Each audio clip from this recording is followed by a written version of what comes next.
আসসালামু আলাইকুম। আশা করি আপনারা সকলেই ভালো আছেন। আলুর আপডেট বাজার তুলে ধরার জন্য নতুন একটা ভিডিওতে চলে আসলাম। আলুর বাজার কিন্তু এখন একটু বাড়তি। তো আজকে 5 জুন 2025 রোজ বৃহস্পতিবার জানিয়ে দেব আজকের আলুর আপডেট বাজার।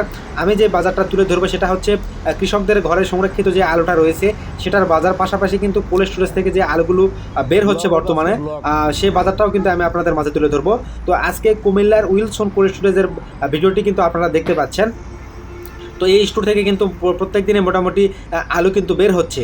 তো আমি যে বাজারগুলো তুলে ধরি এটা কিন্তু একদম অথেন্টিক বাজার এবং কৃষক পর্যায়ে যেটা বেচা কেনা হয় সেটাই তুলে ধরা হয়। তো আজকের আলুর আপডেট বাজার হচ্ছে কৃষকদের ঘরে যে আলুটা সংরক্ষিত রয়েছে সেটার বাজার সাদা ডায়মন্ড 480 থেকে 500 টাকা সর্বোচ্চ প্রতিমন, এবং লাল স্টিক জাতের আলু 450 টাকা সর্বোচ্চ প্রতিমন কিন্তু বেচা কেনা হচ্ছে, যেটা কিন্তু গত 2 দিন আগেও মোটামুটি 420-30 টাকা এবং 390-400 টাকা বাজার বিক্রি হচ্ছিল। তো দেশি পাকড়ি আলুর দাম কিন্তু আবার অনেকটাই বৃদ্ধি পেয়েছে।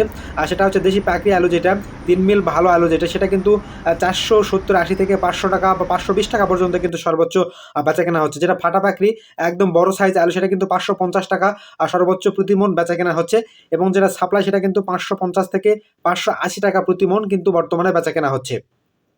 তো আমরা অনেকেই জানি কোল্ড স্টোরেজ কিন্তু বর্তমানে খুলতেছে।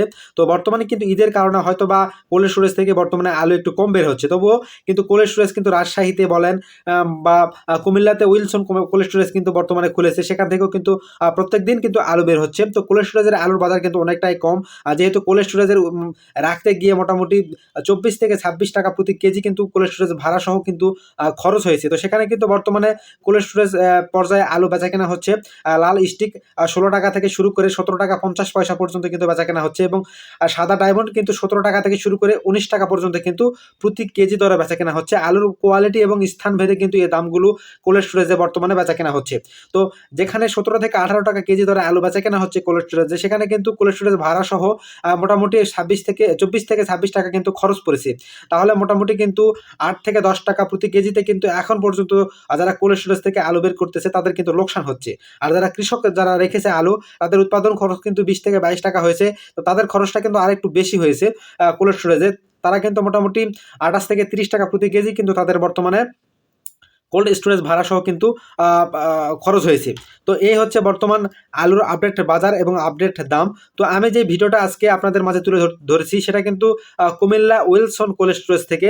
আর উইলসন কোল্ড স্টোরেজ থেকে কিন্তু বর্তমানে আলুর বাজার একটু ভালো, অর্থাৎ দিনাজপুর, রাজশাহী এবং রংপুর, জয়পুরহাট থেকে যে আলুগুলো ওই কোল্ড স্টোরেজে রাখা হয়েছে সেগুলোর দাম কিন্তু সাদা ডায়মন্ড সর্বোচ্চ কিন্তু 19 টাকা প্রতি কেজি দরে বেচা কেনা হচ্ছে, এবং লাল স্টিক জাতের আলু সর্বোচ্চ কিন্তু 17 টাকা থেকে শুরু করে 17 টাকা 50 পয়সা পর্যন্ত কিন্তু বেচা কেনা হচ্ছে। তো এখানে কিন্তু মোটামুটি আলুর দাম একটু বেশি, তবে রাজশাহী কোল্ড স্টোরেজগুলোতে আলু একটু খারাপ যেগুলো সেগুলোর দাম কিন্তু মোটামুটি একটু কম, অর্থাৎ সাদা ডায়মন্ড কিন্তু 17 টাকা থেকে 17 টাকা 50 পয়সা কেজি দরে বেচা কেনা হচ্ছে। আর লাল স্টিক কিন্তু 16 টাকা 50 পয়সা থেকে শুরু করে 17 টাকা পর্যন্ত কিন্তু রাজশাহীতে যে কোল্ড স্টোরেজগুলো থেকে আলু বের হচ্ছে তো সেগুলোর বাজার কিন্তু এটা। তো সব মিলিয়ে কিন্তু এখন পর্যন্ত কৃষকদের প্রচুর পরিমাণে লোকসান হচ্ছে। তো তারা কিন্তু কিছুই বলতে পারতেছে না বা কিছুই করার তাদের নেই, লস মেনে নিয়েই কিন্তু তারা বর্তমানে কৃষকেরা আলু বেচা কেনা করতেছে। আর যারা ব্যবসায়ী ভাইরা রয়েছে তারা কিন্তু বর্তমানে আলু বিক্রি করতেছে না, কারণ তাদের যেখানে কোল্ড স্টোরেজ ভাড়া সহ খরচ পড়েছে 24 থেকে 26 টাকা, তারা কিন্তু কোনো ক্রমেই এখন পর্যন্ত আলু বিক্রি করতেছে না 19 টাকা দরে, কারণ 19 টাকা বা 17 টাকা 18 টাকা বিক্রি করলে কিন্তু তাদের মোটামুটি 8 টাকার মতো প্রতি কেজিতে লস। তো এটা কিন্তু হিউজ পরিমাণে একটা লস তাদের কাছে, যে কারণে কিন্তু তারা এখন পর্যন্ত আলু বিক্রি করতেছে না। আবার অনেক স্থান থেকে শোনা যাচ্ছে যে ঈদের পর হয়তো বা বাজার কিছুটা পরিবর্তন হতে পারে। পাশাপাশি অনেক এলাকায় কিন্তু বন্যার সৃষ্টি হয়েছিল, যেখানে কিন্তু মোটামুটি শাকসবজি বা তরকারি ফসলগুলো কিন্তু নষ্ট হয়ে গিয়েছে। তো এখন যদি আলুর চাহিদা যদি মোটামুটি ভালো হয় তাহলে কিন্তু আমরা বলতে পারি যে সামনে হয়তো বা বাজার অনেকটাই পরিবর্তন হবে বা অনেকটাই ভালো হবে। এরপর আবার আপনার হচ্ছে গতকালকেও কিন্তু 4 জুন নেপালে কিন্তু আলু রপ্তানি হয়েছে মোটামুটি 357 মেট্রিক টন আলু। তো নেপালে কিন্তু প্রতিনিয়ত আলু রপ্তানি হচ্ছে, এটা কিন্তু ভালো একটা খবর। তো সেই সঙ্গে কিন্তু দাম বৃদ্ধি পাওয়াটা এখন সময়ের দাবি। তো এখন আমরা চাইবো যে দামটা আরও একটু বৃদ্ধি পাক, যেন তাদের উৎপাদন খরচ কৃষকদের এবং যারা আলু কিনে কোল্ড স্টোরেজে রেখেছে তাদের মোটামুটি যে খরচটা হয়েছে সেটা যেন তারা তুলতে পারে, এটাই আমরা প্রত্যাশা করব। তো আমার ভিডিওটি যারা শেষ পর্যন্ত দেখেছেন তাদের সকলকে ধন্যবাদ। আসসালামু আলাইকুম।